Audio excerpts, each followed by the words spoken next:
Look at them. Men in giant wigs, silk coats, high heels, standing around a billiard table and laughing. It looks ridiculous. Like a group of rich aristocrats wasting time. And honestly, that's exactly what most people think Versailles was. A giant palace where nobles ate, drank, danced, and played games. But they were missing something, because while these men were enjoying themselves, the most powerful king in Europe was quietly doing something brilliant. He was turning entertainment into a weapon. Several nights every week, Versailles came alive. Candles were lit, musicians took their places, servants prepared food, and hundreds of nobles poured into the palace.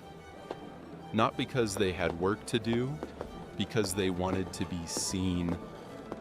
Every person in those rooms wanted something: money, power, a military command, a government position, a royal favor, and every one of those things came from a single man, Louis XIV. The evening often began in the Salon of Venus. Long tables covered with fruit, imported oranges, pastries, wine, chocolate, coffee, luxury foods that most Europeans would never even see in their lifetime.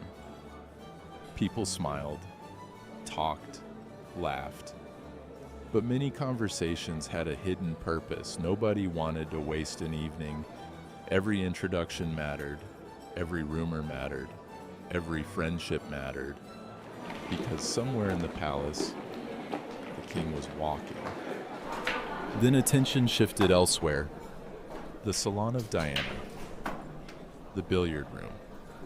And this is where modern visitors would become confused. Because what Louis XIV called billiards barely resembled the game we know today. The table wasn't perfectly flat. The cushions weren't rubber. The balls were carved from elephant ivory. And the cue, it often didn't exist. Players used a strange wooden implement called a mass, a broad-headed club used to push the ball. Not strike it, push it. Imagine showing up to a modern pool hall and seeing everyone play with a miniature golf club. And if the equipment looks strange, the rules could be even stranger. Some versions of the game required players to guide balls through arches. Others placed wooden pins directly on the table. Knocking down the wrong obstacle could cost points. Modern billiards rewards precision. 17th century billiards often rewarded patience. A player had to learn the personality of the table itself, because no two tables behaved exactly the same. Yet nobles crowded around the table, not because they loved the game, because Louis XIV was standing there, and standing beside the king was often more valuable than winning. Some nobles spent entire evenings near the billiard table without ever touching a ball. They weren't there to play. They were there to be seen. A place beside the king was often worth more than a victory, and everyone knew it. But the billiard room was only one piece of the evening. Elsewhere, the Salon of Mars filled with music and dancing. And here's something most people don't know. Louis XIV wasn't just watching the dancers. In his younger years, he was one the king personally performed in court ballets. His most famous role was Apollo, the sun god.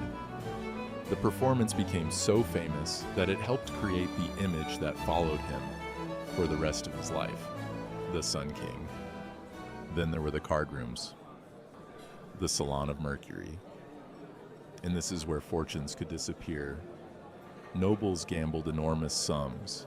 Some lost the equivalent of years of income. Others borrowed money just to keep playing. A bad night at the card table could follow someone for months. But people continued to gamble, because leaving the room meant missing opportunities elsewhere.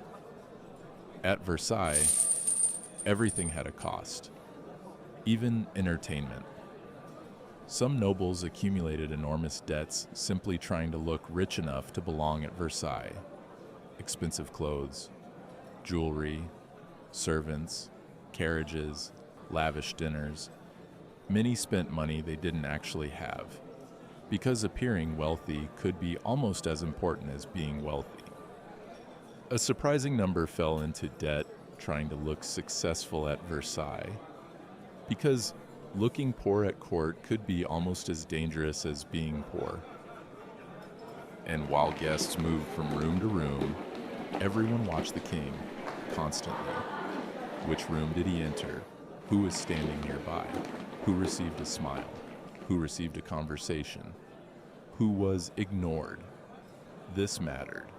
Far more than the games, far more than the music, far more than the food, because every gesture carried meaning. A smile from the king could become the main topic of conversation the next morning. A brief greeting could start rumors, and being ignored could be just as noticeable. At Versailles, people watched Louis XIV the way modern audiences watch celebrities. The strangest thing is that Louis XIV understood exactly what he was doing.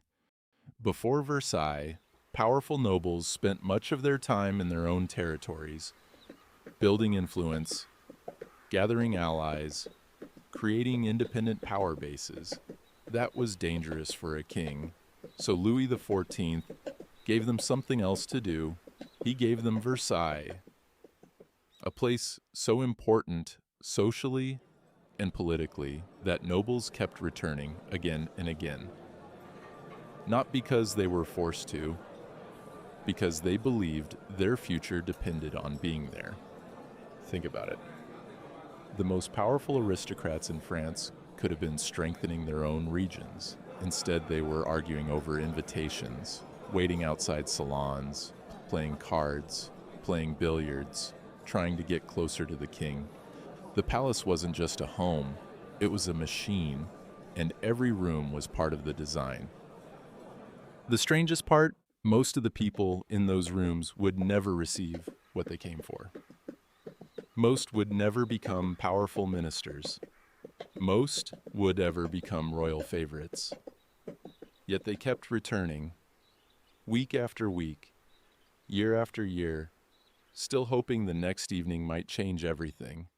As the evening approached 10 o'clock, the music slowly faded, the gambling tables emptied, the dancers disappeared, the billiard balls stopped rolling, servants extinguished candles, and guests drifted away into the darkness. But a few days later, they would all return to the same rooms, the same games, the same conversations, the same competition, because they weren't really chasing entertainment. They were chasing access. And Louis XIV knew it. Most of them believed they were attending a party. Louis XIV knew they were attending a system. While the nobles played billiards, Louis XIV was playing them.